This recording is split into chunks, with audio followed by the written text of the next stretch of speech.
All right, all you freedom-loving boys and girls, men and women, whomever you are, wherever you are on this big blue marble of a planet we call Earth, Mark Centerline Systems. Hey, we're starting just a little bit late today, and it's kind of funny. It's actually perfect because we're going to sit and talk about Commo. And one of the reasons we're starting a little bit late is we had a communications issue at the very beginning. So, well, you couldn't even have scripted that any better. And somebody say, "Oh, what a bunch of losers!" Like, no, that's the whole part of Commo. Is like you really got to do rehearsals and practicing. And we ended up just hitting a little snag, and we just had to problem solve our way through it. So there it is, Commo. That's going to be our subject for tonight. Communications. Focus a little bit on ham radio. We got two great guys. I'm just having fun. I'm calling them geeks, but they're really smart guys. They know what the hell they're talking about, and they do ham radio. So I'm going to be bringing them on here just in a couple seconds. We already got a bunch of people checking in. Yeah. All right. Look, we even got somebody over from Rumble. Andrew, nice. So yeah, we've got Gene from across the pond. And Gene, stand tuned with that live from Duluth. I got something else brewing, and I think live from Duluth is going to be a part of it, right? So thank you, sir.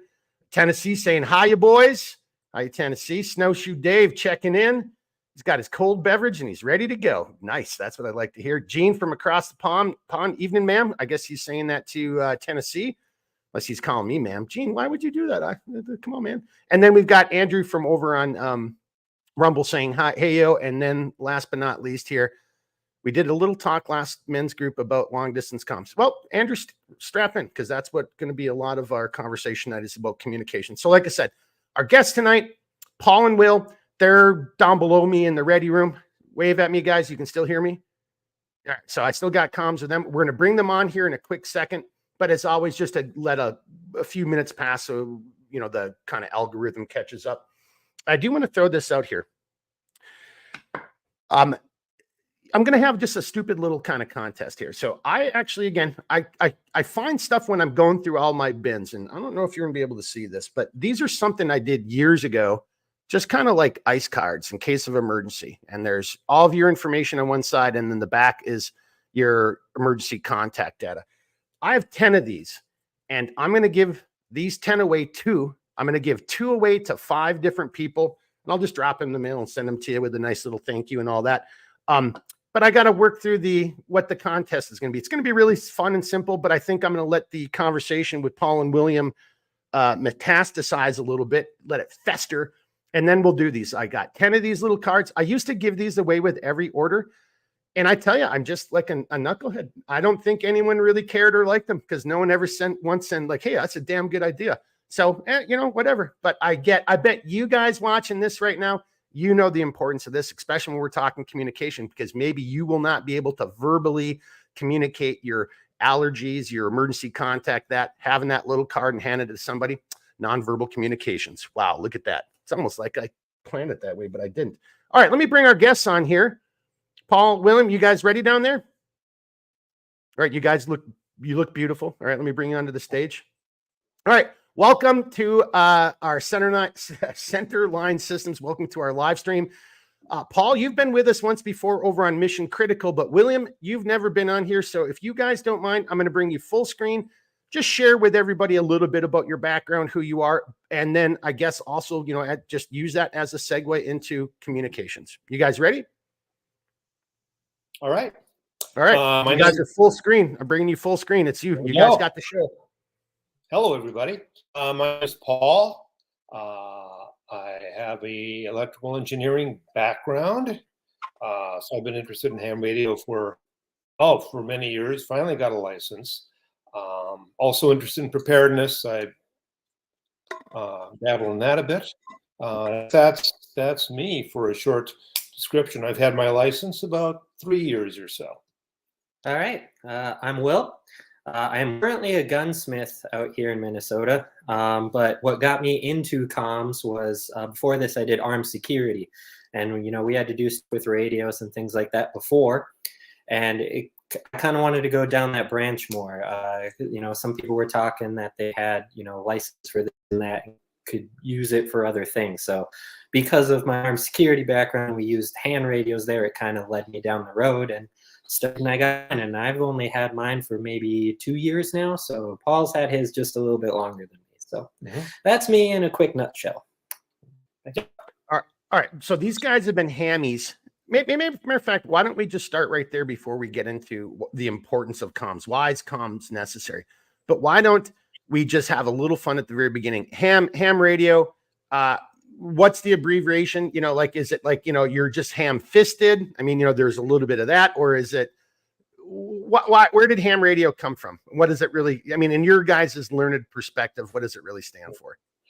From what I understand, it was back when amateur radio first got a start, and it was basically CW or Morse code, and all the fancy schmancy professional telegraph operators would oh, your Morse code on the paddles just is atrocious.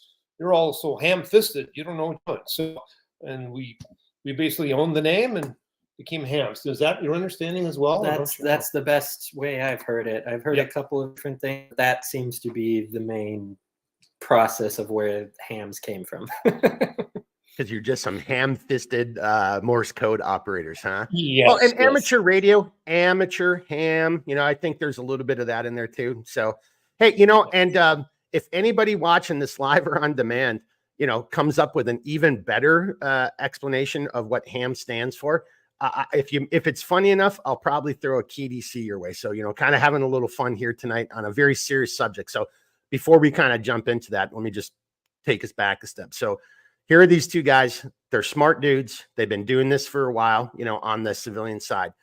Why is Commo, you know, important to, you know, anyone who's watching this? Again, whether you watch this live or on demand, why do you need to know about comms? Oh, Mark, comms isn't sexy. I should know more about long, you know, precision marksmanship or CQB or something like that. I'm just going to start out, you know, even if you're not into the tactical side of the world, you know, and maybe you're into 10 Cs or get back home, you know, for me, it's always been, you know, the 4 food groups and then the secondary food groups, but it's like 8 food groups: shoot, move, communicate, medicate, right? So, you know, you got food, fire, water, shelter, excuse me, like your primary focus, but that's never been enough to me. You need, you know, you got to have shoot, move, communicate, and medicate in there. I know some of this stuff might not sound sexy to some people, but damn, if you don't know what you're doing as far as communications, if you don't have some communications mojo in your hip pocket, you're just setting yourself up for failure. Now, tonight, we're going to be talking predominantly about, you know, kind of verbal communications, whether that's line of sight, whether, you know, and Paul and these guys, they've got their game plan. I'm not going to jump into it, but there's, you know, other nonverbal communications that goes into signaling techniques, you know, so maybe you're not going to be a ham radio guy, but, you know, even just having these little Motorola walkabouts, these things can, you know, save your bacon if need be. You know, this might not work depending on where you are. If you're out there in the wilderness, there might not have service. There's other techniques and other devices out there that you can implement. So even if you're not going to do the ham radio, you really need to be looking at your verbal and nonverbal. And by the nonverbal, for me, for the course, for this conversation, I really mean signaling techniques: signaling mirror, whistle, fire, smoke, you know, signal panels, flares, that type of stuff, right? Because that is a form of communications. Hey, you, I'm down here and I'm broken and I'm, you know, injured and I've been in the woods for 7 days. Thank God I had a mother canteen carrier, because that would have been really rough living 7 days in the woods if I didn't have that. Boom, boom, boom. Plug for Centerline Systems right there. See how I did that, boys? Yeah, I got a smile out of you guys. Well, so generally speaking, comms, that's why you got to do it. You know what, guys, give me 1 second. I'm just going to do this because, again, I'm not doing this to say, look at me. I'm doing this to point out this isn't what we're necessarily talking about here. So give me 1 second. Just going to bring up this. Oops, I just did something stupid. Give me a sec.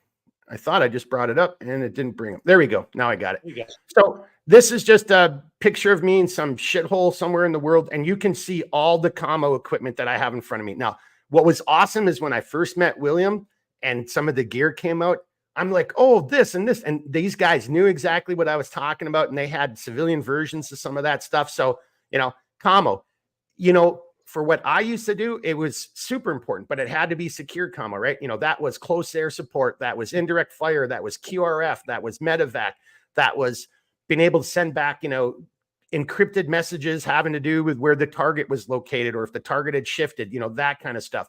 And, again, here's another example of that, just using sat phones, right? So another form of communication where GSM or cellular connectivity is limited. There's me doing sat communications, in another shithole, right? And then, there's just another one. That's Thriaphone, sat phone plus sat comms, working multiple types of communications. I've got a ton of communications on my back in that one. And then talking to US Mill. So I'm just showing those pictures just to show the importance of communication. Hey, I'm talking with completely different units and we're trying to figure things out. As these gentlemen start talking, you're going to see the importance of that. So that's the high end, perhaps. But man, boys and girls, even at our level, I'm not that cool guy anymore. I'm not talking SATCOM, or I don't have sat phones. In our day-to-day grind, or if we're just taking a 10-mile hike, or if we're just doing a weekend with our family out in the woods, or if there's a natural disaster, or in support of other types of activities. So these guys are going to talk more about that. But comms are great. You can shoot like no one else. But if you can't communicate with anyone and you can't coordinate those efforts, or if you can't get somebody to come and help you when you're injured or sick or wounded, well, then that was all awesome. But you need to have comms. You're not well-rounded unless comms is a part of that, in my humble opinion. On that note, Paul, Will, you guys ready to kind of take I got my little notes, so I'll follow along and help guide it. But are you guys really ready to take the helm and make this a conversation? Sure. All right. So let's start off with general. Oh, hang on. Let me just see if I've got any questions here before we start this off that kind of goes to you guys. And then let's start it off with your the general comms, Paul. I think that would be a good place to start. Okay. So, yeah. All right. Here we go. Okay. So here's where we kind of left off. Andrew was saying, and you guys might know this more than I, so just be prepared. These are mostly going to be questions for you guys. Looking at Meshtastic technology for comms too. I don't even know what Meshtastic is. I love the word though, Meshtastic. And then Stranger is saying, because if everyday comms go down, exactly. And so there's just another little thing. Everybody's got one of these. How many people have landlines anymore? You might want to consider a landline, right? Tennessee, nothing sexier than being prepared. And nothing smarter than being prepared. Andrew, so this is kind of coming to you guys on the screen. We got GRMS, UHF, VHF, LTE, rapid radios. These guys are going to be breaking a lot of that stuff down. Andrew, Tennessee, looking prepared. Yeah. Well.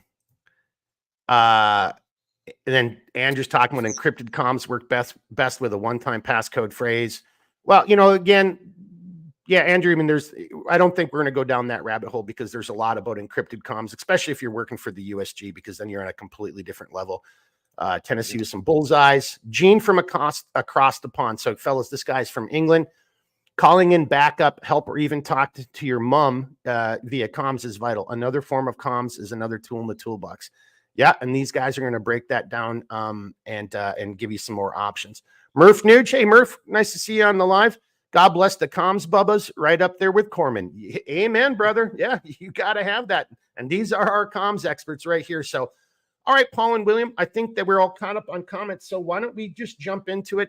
And again, let's do it to standards, not to time. If this takes us up to an hour, so be it. But you guys got a really good outline. Let's just start it off where you guys want to start on general comms. I'll just make some general comments first about comms. Sorry for the pun.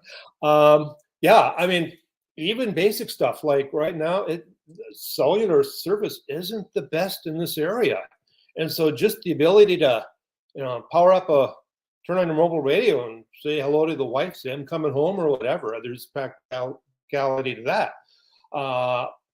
Plus, on a good day, things hum along. We all have our cell phones, etc. But if it's an event,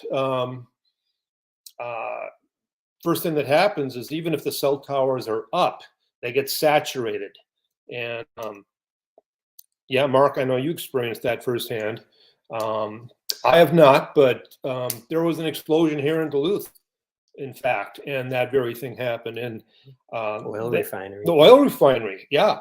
And the I'll get to this, but the emergency ham radio group jumped in and started helping with comms. So it's very important. Any other thoughts on comms in general? Yeah. Same thing. Like, there was the Husqvarna. I think that's how you pronounce it. Or the Husqvarna. Yes. Thank Yeah. you. That had, that totally overloaded some of the systems. There was a bad storm here too long ago where it was almost like tornado-like winds, and there's a few people who said it actually counted as a tornado, that it was a touchdown. It was very short-lived. The winds were high enough damage to actually take out a lot of the antennas and the comms up at the antenna farm we have on the hill here in Duluth. And for a while, the 9.4, which is what is our local repeater, was one of the only things working, and it was another like AM and FM radio station, a commercial radio station, which our antennas paired with, was the only one standing and working for a while. So they actually had to kind of pair with us for a while to actually get comms for the area for about half a day before they got their stuff back up and running. So it's come in handy. People say it can't happen to you. It can very well happen very easily and very fast. Yeah. So just right there, though, just real quickly. So boys and girls, so Paul and William just talked about two events here locally that most people probably don't know about. There was a large explosion, and then that windstorm that you're talking about, William, that was like, 2016, give or take, something like that. People didn't have power for, over a week. And it was really large. And then, but to Paul's other point, if that happens in a much larger urban area or on a much larger national level, imagine I'm sure the people in Texas, anywhere, like where there's been recent snowstorms, for places of the country that don't normally experience that type of inclement weather, or where there's been, unfortunately, terrorist or natural disasters, such as like New York for, 9/11, that was Paul was kind of referencing. You just see that whole communications infrastructure kind of hit the bed, shit the bed pretty dang quickly. And communication, that ability just to hear somebody else talk in a calm voice saying it's going to be all right, or to give you information, like I'm not a big fan of censorship. Hey, 1,000 people are believed dead. We just had a major explosion here. 3 bridges have been shut off, or, even that helps you better formulate a game plan in your mind or with your loved ones. And if you've got alternative methods of means of communication, so you don't have to rely upon that, again, that fragile grid that's going to go down, I think you're just better prepared, to include a landline, because how many people have that? So without jumping ahead, but I just wanted to add that in there to what you guys were talking about. So please continue, guys. Because now you're talking about general comms types. Yeah. So we all have our cell phones. I'm just going to run quickly through some of the common options. FRS. So after we held up one of those, I was going to have one as a prop, but you can buy those probably drugstore end cap items, the simple Walmart. And you power it up and you have channels. And 22 channels typically for standard FRS. Yeah, so you can say, okay, my family will just run channel 6. There's another type called GMRS, which I don't know much about, but that's more powerful. And the license to use. Yes, and I'll jump in here if you don't mind. Some of those Walmart family pack radios that you can buy actually have GMRS built into them as well. So the standard FRS typically only has 22 channels, which are free. Mark's holding one up right now. You don't need a license. You can get out. The range is pretty limited because it's a fixed antenna. It's usually about half a watt or less, give or take. That's the regulation on those.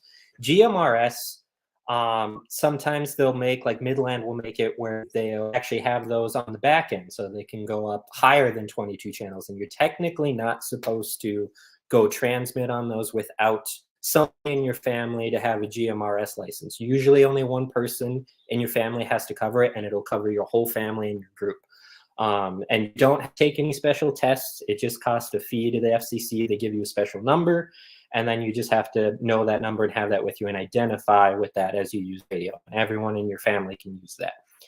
I don't know off the top of my head what the current price is. I think it's $30 or less, and it lasts a couple years. So, but they allow you to go up to 5 watt standard for a handheld, or the repeaters can output up to 50 watts. So, unlike FRS radios, which you cannot use repeaters or anything with. The GMRS kind of opens it up to get more power, and you can have the option to use repeaters, which can really cover a wide area compared to just a standard FRS radio. So could you tell us what a repeater is?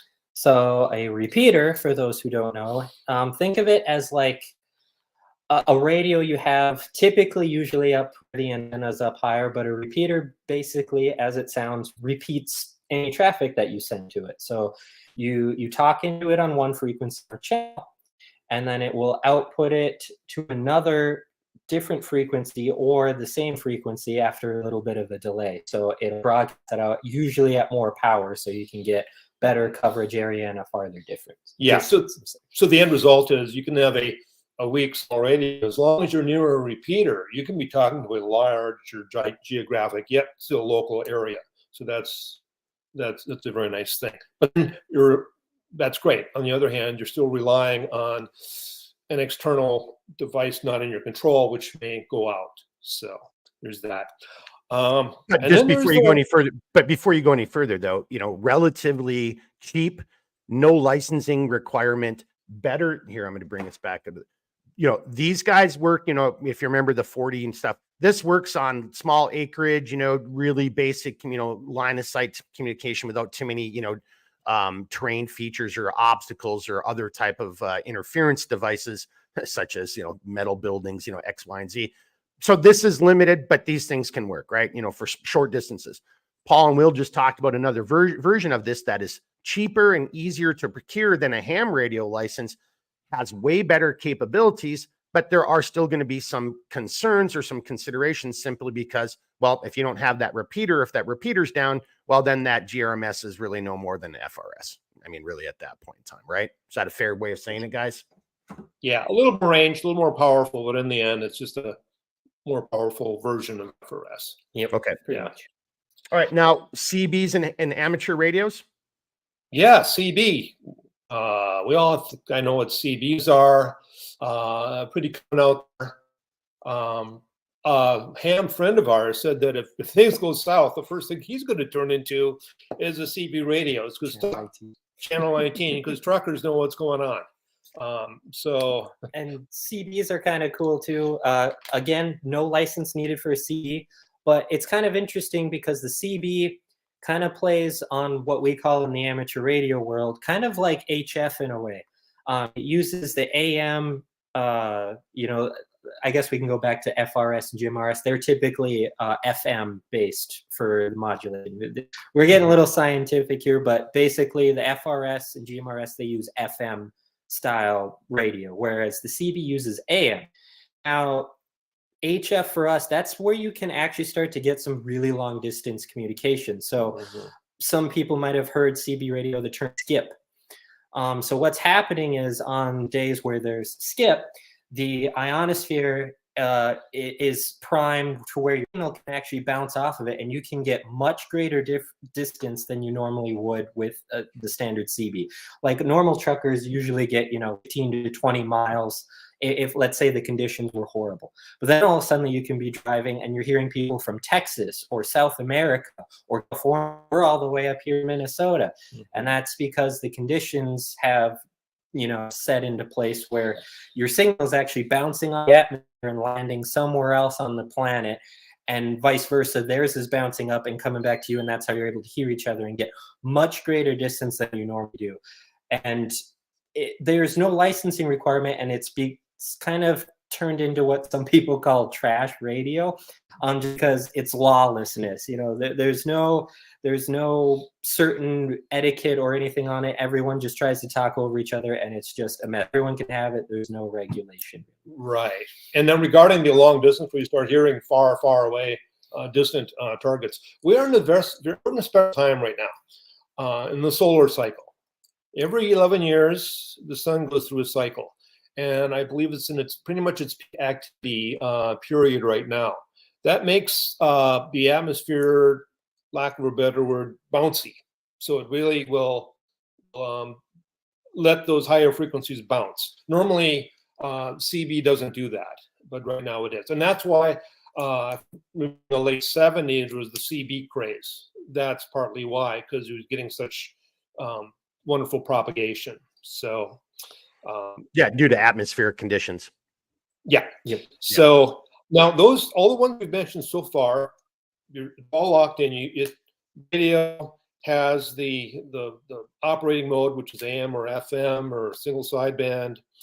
Locked into power. It's locked usually. into power, locked into channels, very specific frequencies.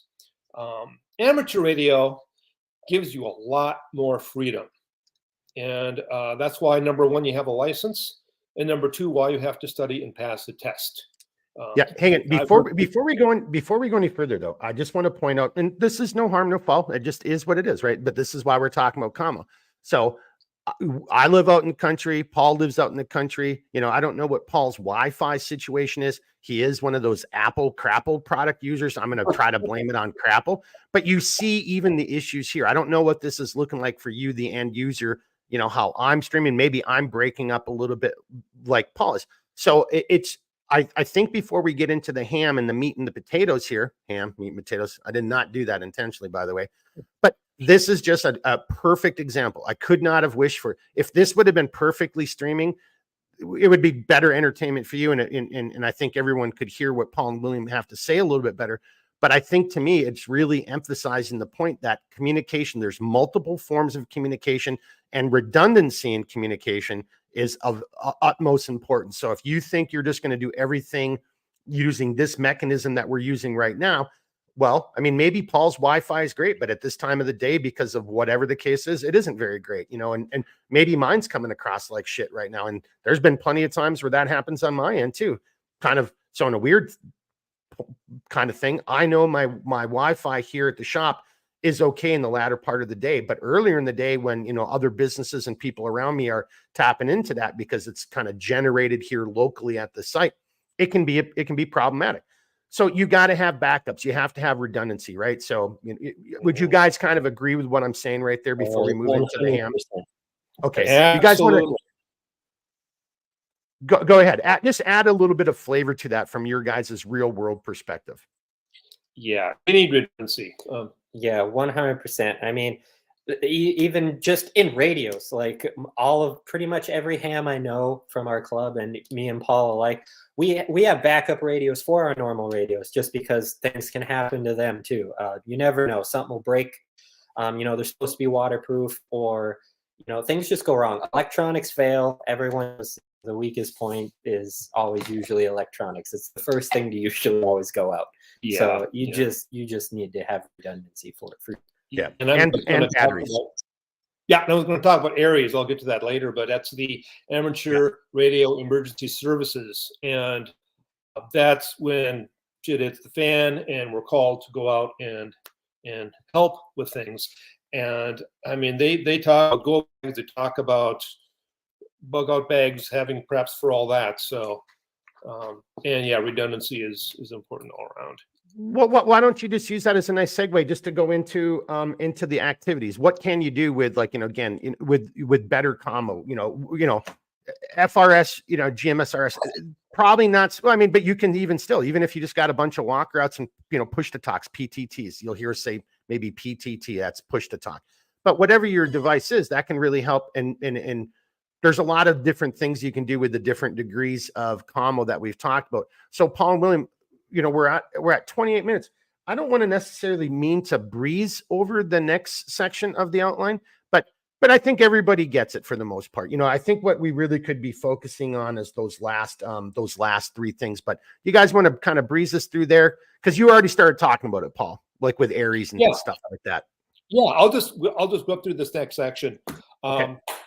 What, you know, people get into ham for various reasons. It's a wide world of things you can do, and here's some activities people do with it: personal family preparedness, just social. People love getting on the radio and talking to The weather.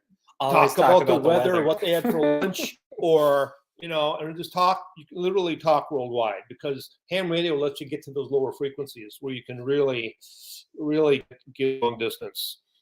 There's contests. Yeah. So like on a weekend, they'll have a contest. How many states can you hit? How many how many conversations you can have with other countries, stuff like that. You can actually even like send in your logbooks. You can actually get rewards for these, like Yes. certificates and things from the and stuff for that. You're a POTA person. Very briefly mentioned. Sort that. of, yeah. POTA, Parks which on the stands Air. for Parks on the Air. Yep. POTA is kind of cool, and the whole idea about it was to get people out to use the radio. So typically, a lot of people use the radio in home. POTA, the whole objective is to take all your equipment and go outdoors to a park, and you have to try to operate out in the conditions and out away from your house. And you contest, and you have to try to get, I think it's at least 10 contacts to activate that park.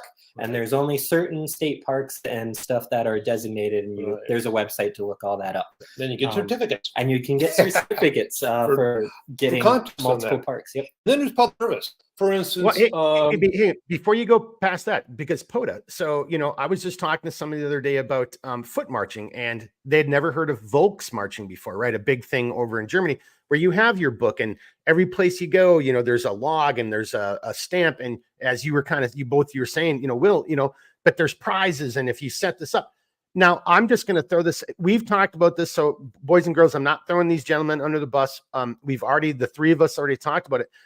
I just want to throw this out there. So if we go and do a standalone video of you setting up a ham radio and doing this, could you guys do that as a POTA event and try to, you know, and I'm recording you setting up your devices, you're given a narration, what you're doing, and then you're trying to actually do POTA. Could that work for a standalone video? Oh, absolutely. 100%. Yep. Okay. Example. Perfect. Hey, and then the last thing though, before we go, because, you know, we talked about, so just to re-emphasize, like, you know, socially, like, so I'm probably moving. So like Paul and I live in the same area. I'm probably moving farther away. I like the social side of it, where it'd just be like, you know, yeah, hey, this is me, you know, again, you know, what's the weather, but just using it as a way. So you're not relying on this. And it's just another fun way to use your technology and your equipment on a fun and social level. So you're better trained for when you need it for real. And then that's kind of your last couple things that you have down there, Paul, is the public events and stuff. Did I set you up with a nice softball there? Yeah, you did. So we have parades. I mean, we have Grandma's Marathon here, the Twin Cities Marathon, and the Twin Cities. All these events like that, quite often, local health clubs are called in to provide support. For instance, the marathons, we provide communication for the medical crews, and if any runner needs help or wants to drop out of the race, we're taking care of that. Yeah, another big one. A lot of people have heard of the Boston Marathon. There's actually quite a bit of ham help out with that too every year. So you know, they dress them up and look like official, but they're probably just local civilians like you with a ham license. That's right. And then you guys also provide direct support for the John Bear Grease sled dog race, correct? Yes, I've done that. And you need redundancy too, because you're in the middle of nowhere. Can you hit that repeater in Bayfield, you know, across the lake? And so I brought a backup antenna. I brought a fishing pole so I could get my antenna up higher if need be. So yeah, you have to be resourceful, have a little budget. Now, all these skills, you're building them up with having fun, right? Including POTA, where you're out really off the grid. You can think of that as like play learning for if a real event happens, you have the skills. These skills need to be practiced. Yes. I've heard of people who think of prepping as they'll get a radio, and if things go really bad, you know, enforcement won't be an issue anymore. So they'll just put it in a Faraday box, and break it out, thinking they'll break it out later and just start talking. Well, that's not the case. It's not like those radios we mentioned before. You have to know what the frequency ranges are, the operational modes, and other stuff. So and there's, you know, there's something to be said. You know, a lot of people like, oh, they'll buy it and they'll put it away, but never really figured out how to program it. Yeah. So when it comes time to bust it out, you know, they have no access to the internet, nothing. They don't know what channel to listen to. They don't know what frequency to tune to get their information. You know, maybe they did write it down with the book, but the memory got erased, because I've seen people it happen where they'll drop their radio at an event. When they pick it up, it somehow wiped their memory and they lost it. And luckily, they knew how to program the radio from the base without needing a computer.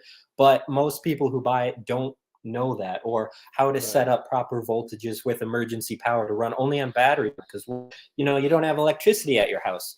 You have a radio, but great, how are you going to power it? So there's things, getting out and going into the field and actually getting your license to practice this, it makes it second nature to when you actually need to use it. You don't even second guess yourself. You just kind of do it now. Like, I can set up my whole POTA setup, you know, in a matter of 5 minutes or less, where, you know, somebody who doesn't know what they're doing, you know, how are you going to tune it for the right frequency? Or, you know, there's a whole thing that you need to kind of get into and learn, and you are not going to do that with it just sitting there. You need to get out and actually start using it. Right. Yeah, exactly. And using it is fun. It's very fun. It's very fun. So yeah. Hey, so we're at 35 minutes. Let me just read a couple comments that have come in, and then hopefully this kind of sets you guys up for maybe transitioning into, you know, because you've already kind of mentioned, you know, HF. I don't know if you've mentioned UHF, VHS, but I know you want to talk a little bit about that. But I think, you know, from some of the initial commentary I received, you know, both in text messages or emails after I announced this, was the, you know, the kind of dumbed down version. Okay, what equipment do I need? How do I go through the process, you know, to get this, you know, this license right here, right? So I want to make sure you guys have enough time. So let me just read these questions real quickly, and then, you know, Paul, I think we should maybe just kind of, you know, you guys know this more than me, as far as how much and what attention to detail you want to go on some of these other things. But again, I think what the initial commentary, you know, the questions that I received is, hey, make this simple, stupid, for us guys who are interested in it, so we can better understand what type of equipment, you know. And honestly, if you guys are willing to do it, I'm guarantee there's people who are going to want to know the rough estimates of, like, you know, your initial startup, you know, how much is this going to cost to get your initial, you know, gear, this, that, and the other, and then going into the H.A.M licensing. Before I actually read these comments, so I just realized something I said. Paul and I talked about this, you know, and for some people, it isn't going to be necessarily a matter of money or resources. It's going to be a matter of time. And for me, Yes. you know, I've already missed 1 or 2 opportunities to kind of go down, you know, to take the class, you know, and actually get prepared for it. So don't forget that it's actually just, you know, even, you know, like, how much time does this really take? Because you're going to have to, if you want to be successful, you're going to have to factor in really, you know, some time to make sure that you're prepared, so you don't just, like, you know, go down that road and just waste all that time you just did. And then one of those things. So, and this goes into the first comment here from Gene. Loved using CB radios in the 80s, but always thought ham radio was hard. What's the best way to get started? Well, that was a perfect question, because we're going right into that. And to Gene's point, Paul and I already talked about this.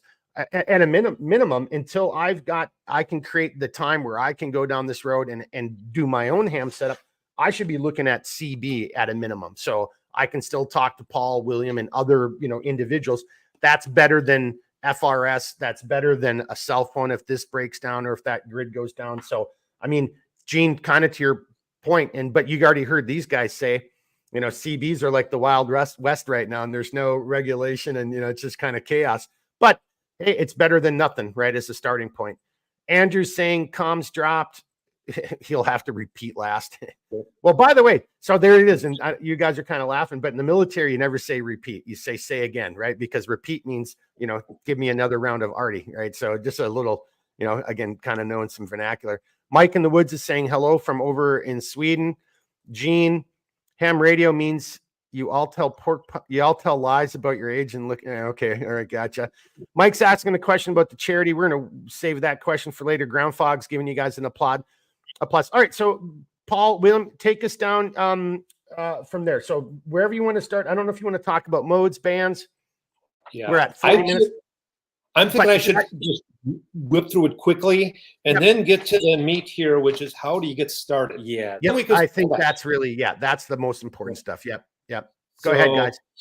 So I was going to say that there's different bands. There's VHF and HF are the major bands. VHF is local.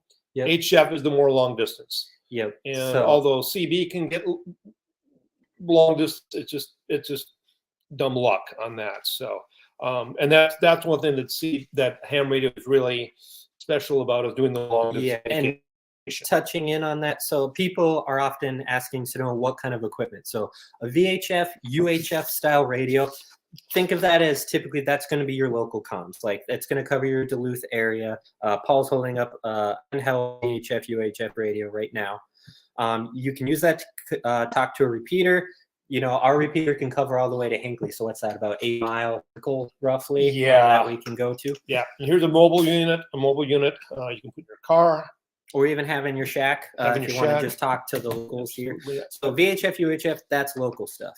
Yeah. Typically a price range for that, you know, you can get a simple Baofeng that does 5 watts of handheld. You can get one for like 30, 40 bucks on Amazon, right? It doesn't have to be super expensive. Mm-hmm. You start getting into 50-watt radios and stuff. Now you're talking, you know, $150, $250 starting to get starting. And it can get pricier from there from brands and, you know, fancy, you know, other features and stuff that you want. HF is where you start to get to the long range where you could talk across the world. And that requires the second level, at least typical for the license, to really enjoy it and get voice stuff. And those, you can find stuff used for, you know, 200 bucks, but typically I found a lot of HF equipment starts $400 and up for older style equipment. It's a bit more expensive to get into just because it involves more power. There's a lot more parts in it and filtering and things like that. So if that's kind of helping with the equipment thing, think of HF. It's typically going to be more expensive than your local comm stuff just because there's more that goes into it. Right. So I think at this time we should just jump ahead. Yes. Hey, but just give me 1 second here, real quickly. Just to reiterate, like, you know, what I think were some of the main points. So VHF, UHF, you know, again, you're talking that local, maybe, you know, depending on terrain and conditions, you're looking 80 to 100 miles. Is that about a fair statement, guys? If your repeater's in a good spot, it all depends on where the repeaters are set up. But yes, that's and other considerations. But, you know, you're also looking at, you know, you could get into this for, you know, starting at, you know, well under 400 bucks, you know, like depending if you want to do a handheld. Yeah. You know, so anywhere from, like, you know, call it $100 to $300 to kind of get started. But if you want to do the long distance comms, right, that's going to require more power. It's a completely different kind of setup. And as far as the radio wave propagation is concerned, and then that's when you're looking at HF. And then that's where you're going to start looking at starting prices, probably around $400. Is that a fair kind of summation of what you guys just said? Yeah, I'd say if you look around for used stuff, ham swaps, eBay, I'd say that's the same without going all the fancy bells and whistles. Yep. Okay. Yeah. All right. I just wanted to, because you guys are breaking up a little bit because your internet over there. It's either your internet or your Crapple product that sucks. I'm not sure which one it is. I'm blaming Apple. I think it's my internet, but yeah. Well, but if we were talking on radio, it'd be perfect. It'd be golden. It'd be clear. I want to make a couple little comments too. Repeater is like a party line on a phone. So basically, if you're talking to, everybody has to share it. So that is quite a bottleneck if you're trying to do a lot of topics. And also, you can't use ham radio for commercial purposes. Basically, that's a good point. Yes, if you guys are looking to get into this, it can't use it to make money. It's actually in the stipulations of your license. Yeah. So how do you get started? Let me just repeat. Let me just say that again. See, not repeat it. Let me say it again. You cannot use your ham radio license and that equipment and beyond that in order for personal gain. It cannot be used for you to make money off of. Yep. Okay. Exactly. Go ahead. So, a great way to start getting into this is find a local club. Yes. And Mark, I believe you have a link you can share. There's the organization called the ARRL, American Radio Relay League. They're the ones who do the licensing and a lot of support for ham radio, and they have a great website. And on that site, they list local clubs. So those are two resources, a couple resources right there. The website and just getting together with local clubs. So if you want to just dive in, take the test. There's 3 levels of licenses. First one is tech license. The tech license is mainly VHF, and you can get a little bit of HF as well, but for local stuff, it's great. A very nice step up from that is the general license. Now that one, you do all the HF frequencies. So, and the top level is extra, and it's much more technical. It's not, in a practical sense, not really needed as much. General is what you want to have. Yeah. You know. And the reason we say that is, so I'm just a general. Paul here is an extra. Typically, even the people who have the extra license, that does is it gives you more frequency range in a certain band. So there's bands like the 20 meter, 40 meter band, and there's a frequency where you're to use in between that block. The extra gives you a little bit more beyond that, where generals can't go. A little more playground. So typically what they're saying is it's not really needed, is a lot of extras. They want to make contacts, right? There's not a lot of extras out there. Right. So typically they're playing around in the general space of the band to talk to people anyway. Right. So it's just if you want a more quiet thing and you're both extras, it's kind of a quiet place to hang out. But typically you're going to be in the general section of the bands anyway. Right. Now, Mark just showed a link. There is the book, which you had held up to the camera as well. That is the technical study guide. And if you want to get started, start with that book. You can get it off the ARRL website. You can get it probably off Amazon, several different places. And I'll kind of jump in there too. So like Mark was saying earlier about time. I know a lot of people don't have a lot of time nowadays. There's, you got work, you got to, take the kids out, hang out with them, whatever. I'm fortunate enough at my job, I'm allowed to have headphones while I work and listen to stuff. And actually how I ended up did it, I had audiobooks, and I actually listened to the audiobooks as I was working. I don't know if people are more fortunate than that, or maybe they're going for a run, or even just a simple drive. Like if you have a 20-minute commute to work, just to listen to the audiobook, and just having that on, for me, I had 8 hours a day. I learned it extremely fast. And a lot of people say it seems very hard. The technician is actually, everyone thinks it's super scary. It's actually super easy kind of once you jump into it. Like if you don't know a lot about like the parts, like, it has a little bit of things about circuitry, you could technically actually fail most of the circuitry part of that test and still pass. Yeah. It's not like an all or nothing type of thing. Right. So a lot of it actually just safety stuff, like, oh, you're climbing a tower, should you wear a helmet? Yes or no? Yeah. It's a lot of common sense stuff for that first license. Yeah. So I suggest a lot of people at least look at getting into that first part, because after you kind of see the test questions stuff, a lot of it you could probably guess without having to study. Yeah. It's pretty common sense. And that book, that red book, it gives all the questions and answers. Yes, that will literally be on your test. So it has the actual answers and the literal questions that will be on your physics test. So you have the whole answer key right in front of you. Right. And there is a website. Just real quickly, as everybody was watching, as Paul and William were talking, I was bringing up some of the websites they were talking about.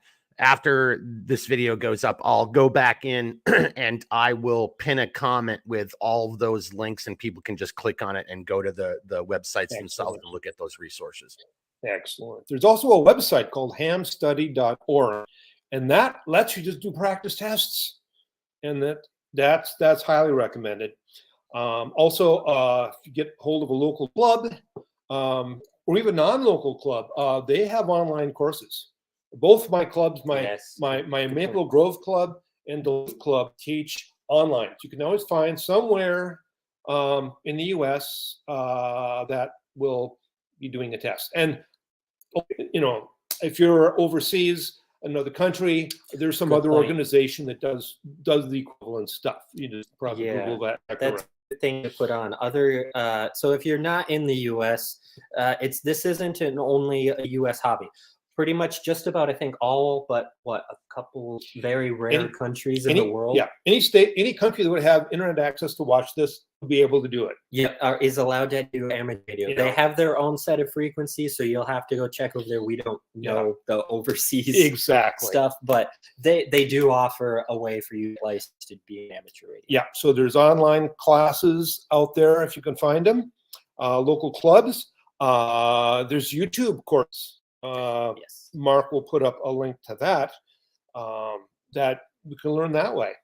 And you could just do what I did. I just studied it for 2 weeks and took the test. Where to find how to do a test? My Maple Grove Club will do tests online. So you don't even have to go somewhere. Or just find a local club and do it. And I think at ARRL website link that you will find will also give information on where to take the test. Tests are $15, and then I think it's $35 to actually get your license. And you can take the test multiple times. So Don't worry if you. Well, that So was probably a that's- good place. That was probably a good place for your internet connection to kind of fail, because you were dropping some F-bombs there. So that was perfect. That was the FCC kind of monitoring you guys, and and just being like, no, we don't want to hear those words. Hey, but just to kind of summarize everything you just said here at the beginning, and again, Paul has sent me. He did a lot of work getting this together. I've got a bunch of links. I'll put these in as a comment afterwards so everybody can see the links. I already brought up 3 of those major sites. So, you can always just go back and hit pause and you'll see the URL. But there are lots of resources available out there to help, So again, everything seems scary when you don't know about it, or you're thinking, oh, I'm going to have to do math. I'm going to have to do math and figure this stuff. Well, yeah, you might have to do some of it. But as Paul and William have just pointed out, that's what study groups are for. That's what the study manual is for. That's what the online training is for. That's what's having a club. And then, because, we're always afraid of what we don't know. So just, you shway, take a breath. It's going to be okay. And then you realize, like, hey, man, this is actually totally within my grasp to do. Maybe I just really suck at math. Well, that's not going to prohibit you from going out there and actually getting your ham radio license. I think down the road, it's going to, when you really start looking at, well, okay, how long of an antenna do I need for trying to accomplish what I'm doing? There is some of that will come up at some point. But look, if I was able to use SATCOM and all these different communication devices and do all this from a very high level technical, again, you're running tapes through things, you're doing secure comms, if I'm able to do it, then boys and girls, you can do it too, right? So I'm here to tell you, I was never really good at math, and I was able to accomplish this stuff and did it very effectively. And it wasn't that hard for me to learn. You just have to have that will and that desire to want to learn it, because then once you do it, Commo is so important. I'm here to tell you, my confidence level, sometimes only operating by myself, maybe I've got some quote unquote local people with me, or maybe I've got just, a team of the 3 of us, but knowing that I could, just like that, use one of my many forms of communications to be able to bring in the good guys to bail my ass out if I got in trouble. That confidence, take that forward into, hey, I'm out there supporting a local organization that's doing a 30K or an adventure race, through the woods in my community, or the, Bear Grease Dog Sled, or the Grandma's Marathon, or whatever that event is. Or just, hey, I live 300 miles away from my closest relative, like Paul, and I, if my plans happen, I'll be a ways away. Yeah, we can always use this, but it would be more fun to exercise those muscles, that if this goes away, and I'm not trying to be clickbaity here, but if you don't see what's coming around the corner right now, I don't know what to tell you. Go keep sitting at the kiddie table. But obviously, shit is getting very real in our world around us, right? So having this extra capability. So if nothing else, matter of fact, the remake of George Romero's, I can't remember if it's a remake, but it's more modern, a zombie movie. It's set in Milwaukee, and they end up sending a dog over to the guy who's, he's only like he's on the other side of the street from the mall. And one character says, well, he might as well be, on Mars. But then they get a radio over there, and then now they can hear another human's voice. You can just see in the movie, and I don't know if they knew they were doing this, but how that just from an emotional and a psychological perspective just was a game changer, during that phase of the movie, because now it's people are able to talk to each other. So your ability to communicate with one another is, I think, huge, right? It really do. So turn this back over to you guys for your final kind of comments here. We're at 54 minutes. Yeah.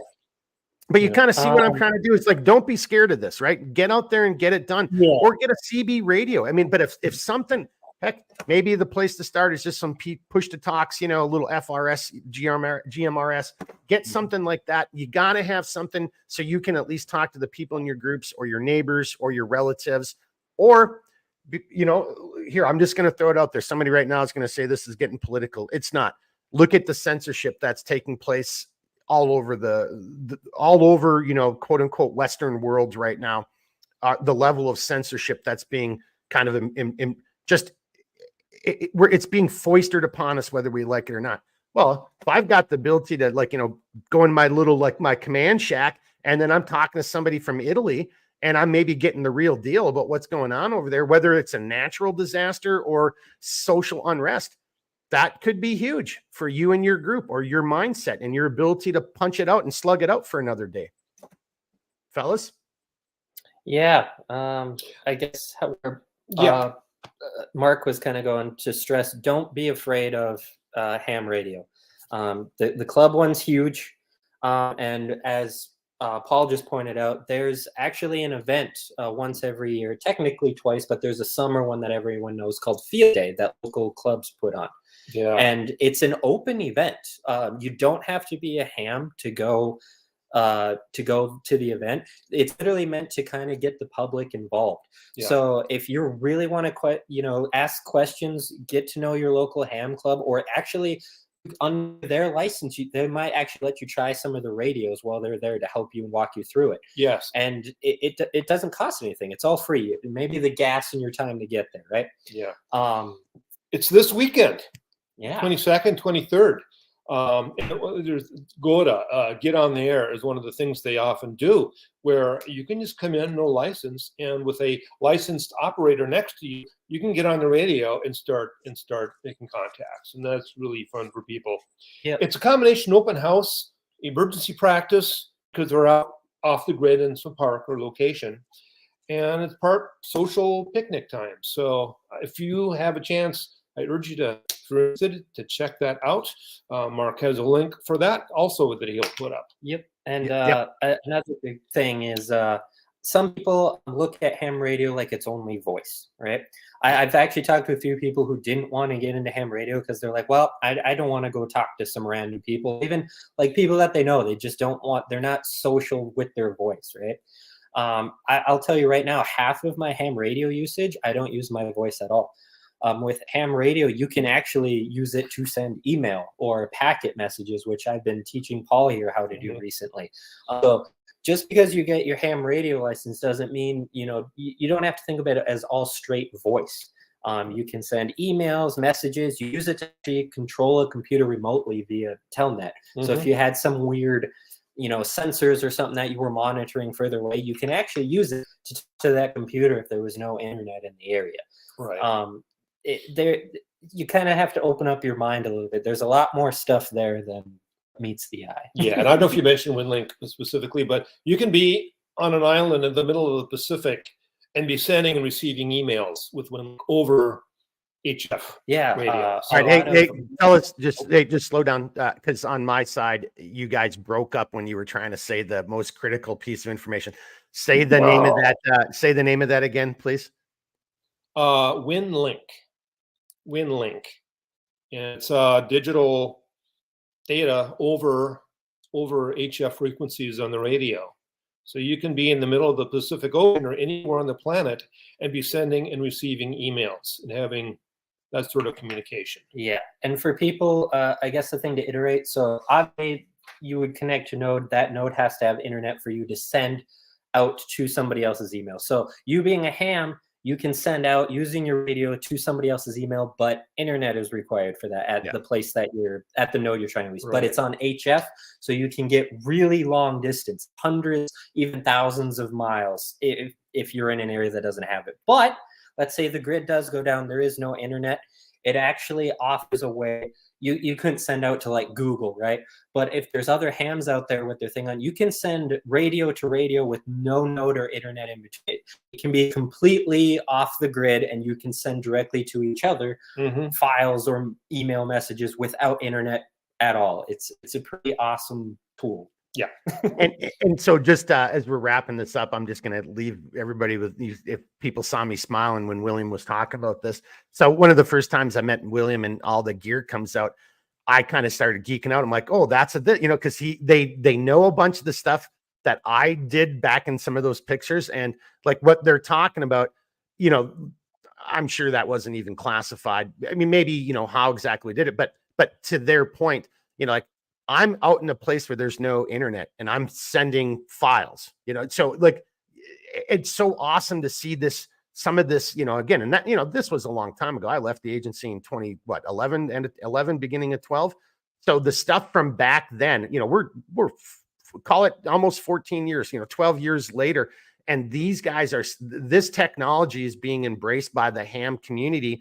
And it's, that technology is, permeating throughout the environment. And now it's not classified, it's not even, it's open source information now. So that capability is really cool. Yeah. If the world completely shits the bed and there's no more internet anywhere, well, okay, you won't be able to use it, but you can be way the hell out someplace. You could be way out in the BWCA, Boundary Waters canoe area here in Minnesota, no cell phone coverage, no nothing.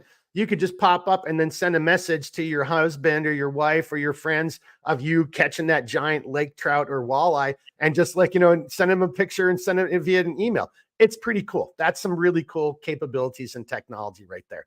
That's what to me makes ham radio very interesting, because it'd be like, oh, I remember when I was doing this and I was sending pictures of bad guys we were trying to kill, like that kind of stuff. Now I'm like sending you a picture of the fish I just landed, so I'm not bullshitting you. I like it. I think it's really cool. Good.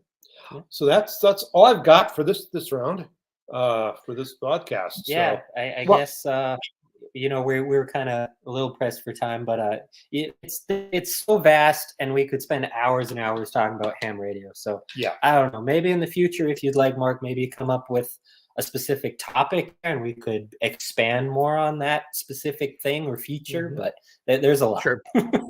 Well, I think we'll just kind of let this one, kind of come to fruition. We'll just see how this video is received, what people think. I wouldn't be opposed to even just doing this again now that we've done one under our belt, but like have you guys in my space. I think my internet's better than Paul's. Again, that's not like Paul doesn't know ham radio. We live way out in the country, and it's like, some places there's still dial-up. Other places in the country there's fiber optic. But anyway, but putting that aside, so we might even just do this again. But I actually like that idea, William. And we'll just kind of wait and see what people have to say and what they want to hear more of. But I definitely want to do this more. We can get into very specific, like as you said, very specific topics or specific pieces of gear. I definitely want to do the standalone video. I think that actually might even work a little bit better, because you guys can, that wasn't quite what I had envisioned. I was kind of thinking you guys would be able to use that big table of yours, Paul, and kind of show all the gear and stuff like that. But so maybe we just do that outside as a standalone video when you guys are setting up for POTA or something of that nature. Yeah. We had limited time today too. So yeah. Okay. Well, here's what I'm going to do. It's hard to tell how many people are still here watching. I did that little contest. It's just little cards. I don't want to go too terribly long, but let's just throw this out there and see if even a couple people know what I'm about to say. So you've heard us talking about Commo plans, right? So this question has to do with Commo plans. There's a 4-letter acronym that has to do with Commo. You hear some people use it in other areas or other arenas when it has to do maybe on tactical level or spycraft, that kind of stuff. But generally speaking, it has to do with Commo. It's a 4-letter abbreviation. I'll give you the first letter, and let's see if some people come up with some answers, and I'll throw some of these in case of emergency cards. Again, there's kind of like the front side, and then there's the back side with your. Did I just do the front side on both? Yeah, I sure did. No. Yeah.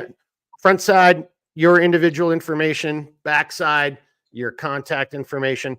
All right. So I'll give you the first letter for the acronym. primary. P is in primary.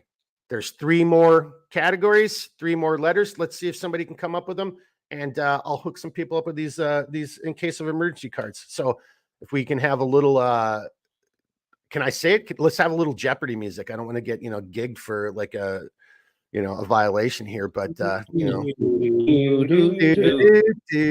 anybody. What a bunch of dorks. Geeks. All right. First letter is P for primary. Anybody. I just hope somebody can pick this up. It's a 4-letter abbreviation. It's what you should be thinking of when you're thinking of communications. And again, that's zombie apocalypse, military operations, supporting your local community, like what these guys do at John Bear Grease or at Grandma's Marathon, which is coming up this week, or just Commo in general. Anybody out there? I don't have a single answer yet. I do have Learn Me Something saying, I'll just throw this up there in hopes that somebody does try to answer it. Learn Me Something's absolutely correct. So don't forget to like the video. It ain't about getting me exposure, boys and girls, but I do appreciate that. Learn Me Something. But I do mean this again. We're at that point in time, and you've heard me say it a million times because I really mean it and I believe it. I don't give a shit if you're a Republican or a Democrat. You either believe in freedom and you believe in protecting those rights, the rights that those big R God-given rights that we as Americans have. Well, I'll be talking more about that as we get closer to Independence Day. But that is our right. And there are elements, people, however you want to say it. If you think, Marks, I'm just totally crazy, I don't know what world you're living on. Like, if you don't see the censorship, you don't see how we're all being moved to hate each other and race relations. If you don't see that, if you can't pierce through that veil of evil, I don't know what to tell you. I guess stay at the kiddie table. But at the adult table, this stuff right here and so much more is what we all need to be focused on right now. I guess I'll save this for one of the next videos. I've got a little prediction I'll make, but we got ground fog coming through. Thank you, sir. Pace. All right. Gene said, with my brain, it would be KISS. Well, yeah, you want your pace plan to be keep it simple, stupid, Gene. That's good. Yeah. Gene, Gene, I've got something coming to you. I will give that to you just as a consolation prize when I show off your piece of gear coming up here in the future. But ground fog, you got it. Pace. If you want 2 of these cards, just shoot me an email with your shipping information and I'll drop these in the mail to you. Gene, I'll put 2 aside for you and I'll include those with your gear. Oh, okay. Here in the UK, PACE in the UK is Police and Criminal Evidence Act. Well, that's just horrible. But anyway, we're talking Commo. So primary, alternate, contingency, and emergency. When I was doing what I was doing, I had PACE. I called it PACE++. I had 6 forms of communication: primary, alternate, contingency, emergency, and 2 other forms of communication like spot beacons, stuff like that, because Commo is freaking vital, right? Unless you just want to find yourself on a snuff film. So here we got a couple comments, and then we'll kind of wrap this up here. Let you guys have final comments. William and Paul. Tennessee says, it's so effing real, it hurts. It does not matter if you're red or blue. Yeah, exactly. I got you. Yeah, red. Yep. And then Ground Fog saying, awesome. Thank you. Will do. I enjoyed the show. All right, William and Paul, this went a little bit long. That's all right. We're going to have to do this again, whether we repeat this, and that would be repeat, if we do this episode again, or if we just do the next episode, we do this a little differently. But we definitely, if you guys are up for it, I want to get you together and do that standalone video of you guys setting up POTA. And so people can see more of the equipment and we can have a little bit more robust conversation with all 3 of us together. So, but final comments on your guys' point, and then we're going to wrap it up. Paul and William. Yeah, I agree. Hands-on demos, because we were sitting here talking heads. And it's fun to see the setup and see it actually operate. Yeah, and it's kind of hard because the webcam is built into the computer, so we'd have to move the whole setup and stuff. But yeah, I think to be able to actually have it all on table and see it working would be a lot really beneficial to people. Actually see us in the field working to prove that anybody can do it. Like Mark said, I was terrible at math. I retook that whole thing. I'm still terrible at math. I go ask Google all the time for my stuff. But yeah, if I can do it, anybody can do it. I'm a young guy. These guys are older, had some time. I'm a 20-year-old. I was busy, had a bunch of time, but I still made it happen, and now I use it in my everyday life. I literally use H.A.M Radio, I think, just about every day. So it's worth it. I'd say just do it. Mm-hmm. Agreed. Right on, right on. Hey, so some final comments then coming around. Snowshoe Dave is saying, thanks, guys. This is to hats off to the two of you. Very informative. Tennessee, who's actually lives in the West Coast, not in Tennessee, is saying, great, thank you. So big explosions to the two of you guys. And then Gene from across the pond is saying, awesome live. More again, please. It's piqued his interest. Thanks to the two of you for your time. And I do mean that as well. I want to echo that. William, I know you had a scramble from your work to get up to Paul's place so you guys could both be there together. So my hat's off to both of you for taking the time out of your day to come and join, knucklehead me and talk about this subject. But yeah, we got to do this again. Hey, so guys, I'm going to do the outro here. And then if you guys want to tap out, you can, but I'm going to give you a phone call and we'll do a little AAR over the phone here in a couple minutes. So you guys, William, do you have enough time for that or do you have to bounce? Nope. You good? I can stick around for that. Okay. All right. So, hey, serious note, if you, heck, maybe you didn't know what pace was, if you want one of these cards, I've got 10 of them, 4 of them are already spoken for. That gives me 6. So whether it's the first 3 people or the first 6 people, if somebody else wants one of these cards, just to carry in your wallet, again, it's, hey, when you are injured and you can't talk, having that little thing for your emergency contact information, your allergies, X, Y's, and Z's, not a bad idea, and you can laminate it or write it on there with a Sharpie, whatever you want to do. So just reach out to me. I'll hook people up because I just found these again the other day. So I've got a handful of them. I'll hook people up with it. Tennessee, I just saw you saying you want one. Well, yeah. Tennessee, shoot me an email. I know that sounds stupid, but I kind of work off my emails and then I'll set one aside for you for that other item that you're looking into. All right. Other than that, boys and girls, you know the deal. If you've got questions, comments, whether it's for something specific for Paul and William, or for me at Centerline Systems, or, who's going to win the World Series, it's something like that. I mean, I don't even know. I haven't followed baseball in years, but I'll tell you, I better not be the Yankees. So we'll go from there. But if you've got questions, comments, reach out to me anytime. I'll do the best I can. I'm going to end it on one last thing before I do my outro. Because Mike was asking about the charity auction. So the charity auction is going to kick off on Thursday. See the previous live stream with Readiness Training Group, or the very first one I did. But on Thursday's live stream, I'm bringing on a gentleman from the guy who created Nemesis Camo. So we're going to talk Nemesis Camo, the industry.